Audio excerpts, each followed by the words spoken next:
موجة انتقادات واسعة تخرج الفنانة المغربية نجاة عتابو لتوضح موقفها المبهم الذي طالته هذه الانتقادات خلال أول ظهور لها في برنامج النجم الشعبي كفرد من لجنة التحكيم، حيث انتقدت نجاة بصرامة الثقة الزائدة عند أحد المشاركين، الشيء الذي لم يعجب المتابعين المغاربة، وعبروا عن سخطهم على هذا الانتقاد الذي جاء في غير محله، حيث قال المتابعين ووضحوا أنه على العكس من ذلك فلجنة التحكيم عادة ما تطلب من المشاركين أن يقفوا بثقة كاملة في أنفسهم، وأن تمكنه من الغناء بشكل رائع هو ما أقلقها، واختصروها بالمثل المغربي القائل خوك في الحرف عدوك. لنتعرف على التفاصيل بالفيديو.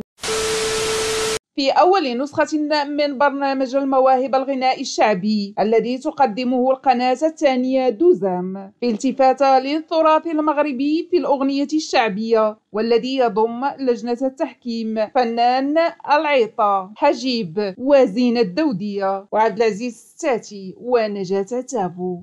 هذه الأخيرة التي انتقدت الثقة الزائدة عند أحد المشاركين، وحيث قالت أنه لم يعطي أي اعتبار للجنة التحكيم المحترمة، الأمر الذي خلف زوبعة من الانتقادات في حق نجاة عبر مختلف مواقع التواصل الاجتماعي، الشيء الذي اضطرت معه نجاة عتابو للخروج عبر حسابها الرسمي على الانستغرام بتوضيح لموقفها والذي ما زالت متمسكة به، حيث قالت: سلام حبابي الأعزاء، بغيت غير نوضح واحد المسألة. برنامج النجم الشعبي أمانة على عاتقي، وخاصني نكون حقانية صارمة باش المتابري ياخد كلامي بعين الاعتبار، لأن أكيد نصائحي غادي تنفعو. كاين فرق بين الصرامة والقسوة، وباقي غتشوفوني صارمة أكثر، وهذا الشيء من غيرتي على ثراثنا وفننا، حنا سنين وحنا في الميدان، وحتى حنا غلطنا وتعلمنا، وأنا معروف عليا أنني صريحة. فمنين قلت للمتباري أنه ما عطاناش اعتبار، كلنا لاحظنا هذا الشيء في اللجنة، واللي وقف على هذه الملاحظة هي أنا ولالا زينة، حيث فعلا أول شرط في نجاح الفنان واستمراريته هي التواضع. راه اللقطة تعاودت ولاحظنا هذا الشيء عاد قلناه، وكون ما كانش موهوب ما كانش غنعطيوه صوتنا، وبلا ما نحرق لكم البرنامج، لان نصائح هما اللي خلاتهم يمشيو بعيد، ولا يعقل نبقى غير كنمدح ونكذب عليهم، ولكن هادشي ما غينفعهم في والو. كلنا كنعرفوا ان الانسان الا دويتي معاه بالضحك ما كياخذش الهضره بعين الاعتبار، والا دويتي بصرامه راه كيتمعن في كلامك، وكان هذا هو المقصود. وفي الاول والاخير راهم بحال وليداتي، بغيت نشوفهم ناجحين ونخرجوا من هذا البرنامج فنان اللي تمناو تشوفوه كيف بغيتو. وحبابي اللي كيقولوا كنغوبش راه بسبب تركيزي في الصوت واحيانا الاضاءه، اما نجاة البشوشه هي اللي كاينه عمرها تبدل. احبكم وتحياتي.